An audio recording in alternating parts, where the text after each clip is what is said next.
the examples that they came up with was number one, being supportive for their team or their group, being a hard worker, asking for help, setting a good example, good communication skills, flexibility. These all came from the teens.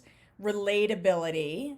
One of them said shifting their emotions, and I asked what they meant, and they said, well, if one of their friends was upset, being able, and if they were kind of having a bad day, being able to shift out of that to support them, which was awesome.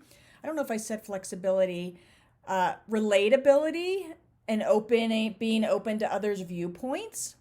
And then two that I kind of had to help pull out of them, but one of them was asking for help. And I asked them if they thought that leaders should have all the answers, or a quality of a good leader was asking for help. And they agreed that it was a good quality, but it's not something they came up with on their own, because a lot of times teens don't think, or they're uncomfortable asking for help. And when they look at someone who's a leader, whether if they're not a good leader, they could be kind of more bossy, if that makes sense.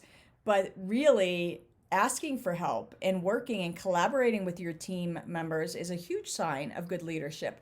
And the other one, I asked them if they thought that leaders should have all the answers, and or if it's okay to make mistakes. And so we talked about allowing for mistakes both within themselves and with others. And it was just such a great conversation, because we took those qualities that they had written or shared with me, and I wrote them down.